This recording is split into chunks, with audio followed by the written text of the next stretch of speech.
Welcome to Astro News Weekly, where we are giving you the scoop on the stars, planets, and sun. And we have the moon phases too, because we like our news better, because we use all of that as our recorders. So let's get into what's happening this week. It's a big week, big headlines. We have the major Mercury retrograde at the end of this week.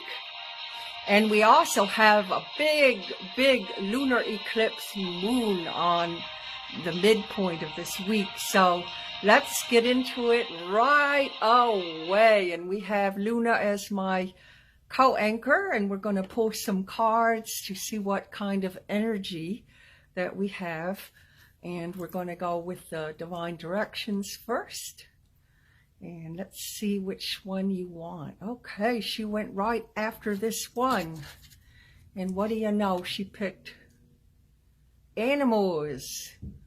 Animals are important for us as they give us healing, comfort, and they relax us.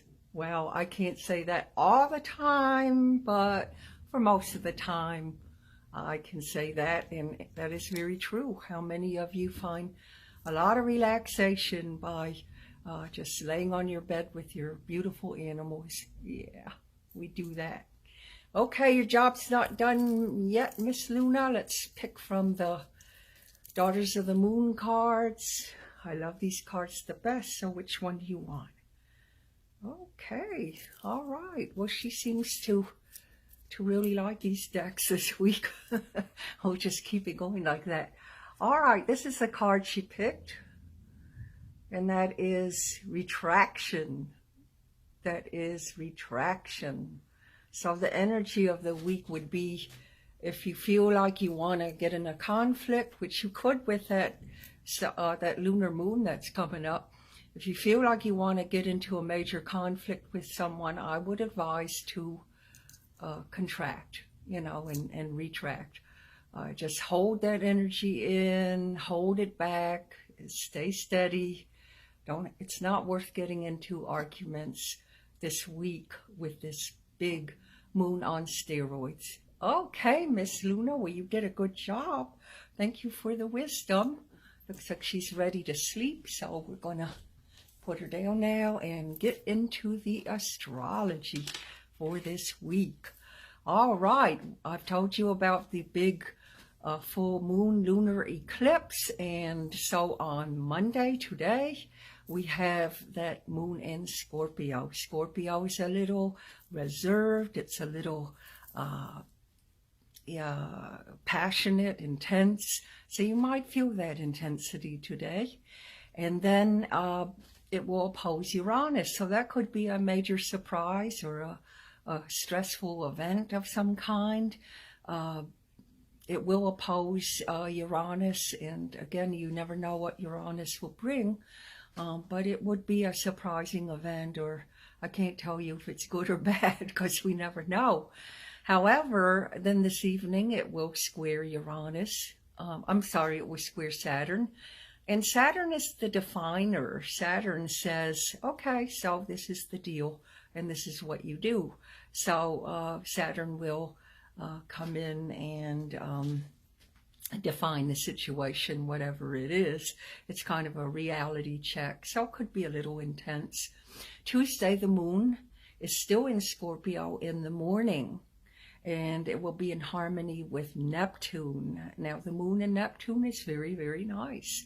Kind of makes you imagine. Your imagination is good.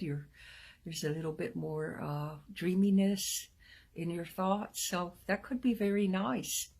Then the moon will then go into harmony with Pluto. Pluto brings up things that you didn't know, but this would be in a favorable way, so it could be meditating more, getting an astrology reading, looking into yourself in some way, doing some kind of research. So that should be a very good day on Tuesday after that Monday. In the evening, the moon goes into Sag. Now, Sag is very friendly and adventurous and does very, very well for the world. So that should be A really good day on Tuesday. Wednesday, the full moon is in that lunar eclipse. You will be able to see it in the States. I do not think yet that it will be that visible in the lower hemisphere, but the more north you go, the more that you will see this lunar eclipse. Now, some astrologers say it's like the moon on steroids. So that's a good name. It's very, very powerful. It's the fire moon. It will be orange, and it will reveal secrets that maybe you didn't know. Secrets will come up, and it could test relationships. So you want to be on, remember the card we picked about, recoil, retract? That would be holding that energy back so that you don't ruin anything by, faulty words. Now on Thursday, the Venus will square Neptune. Now that could be a lazy day for you. A square to Neptune could be something's unclear, or something in a relationship is unclear. Maybe you had words on that Wednesday and you want to clear it up. It would be, two, being lazy and not really feeling like doing much, unfocused. Secrets might come out too. But Venus is money, so be careful, especially our dear little Pisces, that you don't get bamboozled by a scammer or anything like that with money. So just hold it close with especially Pisceans and Virgos. Now Friday, the moon will be in Capricorn. Capricorn is a very stable moon. It's a very steady moon.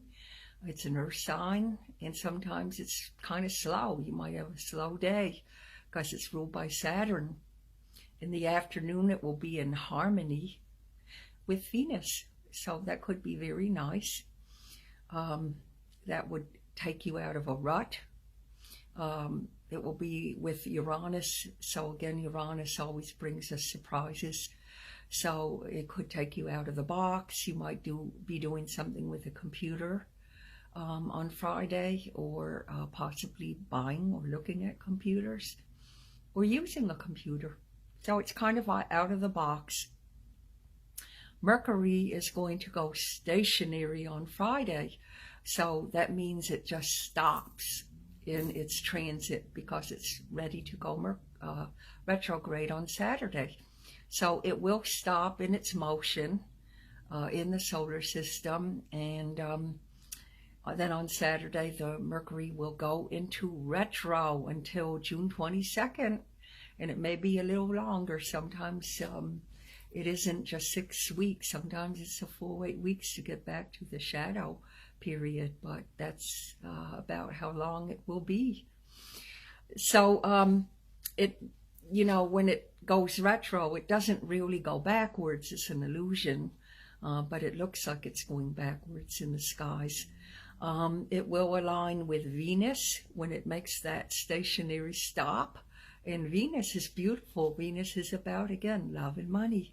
So it will definitely be stopping on Venus, and that's beautiful. That Saturday could be a beautiful, beautiful day and evening for speaking about love, speaking about money. It would be a lot of communications because Mercury is in Gemini, and again, that's very much into the mental. So Tauruses and Geminis would get really a lot of boost with that transit. All right. In a Mercury retrograde, if some of you don't know, schedules do go awry and communications are off. So we want to watch out on that weekend that, again, everything stays intact and everybody is, enjoying that Sag moon, or rather that Capricorn moon. And the opportunity to talk a lot in a relationship will be very, very, very high. Now on Sunday, the moon will be in Aquarius. Aquarius is friendly. So we go from that very stable moon in Capricorn to go to Aquarius, and it will be in harmony with the sun. So that'll be very, very nice. In harmony with the sun is very pleasant. It's very calming. And then Mars will be Mars will be in favor with Neptune. So that could make you want to do something with sports. Mars is, remember, aggression and sports. It might be having a little fun, dancing, doing something with music, doing something good with relationships and groups. So that Sunday looks very, very good. And Neptune, as you know, is a higher octave of Venus. So it should be a very, very happy weekend, even though Mercury is going retro. The good thing about the retro is it will bring up past situations so you can dot your I's and cross your T's and resolve a lot of past issues that have not been resolved. So I want to thank you for tuning in. It's always a pleasure to bring you this news. Astro News Weekly. If you're looking for a reading from me, just go to www.cindywallace.com. I'll be looking forward to reading for you, and I will see you next week.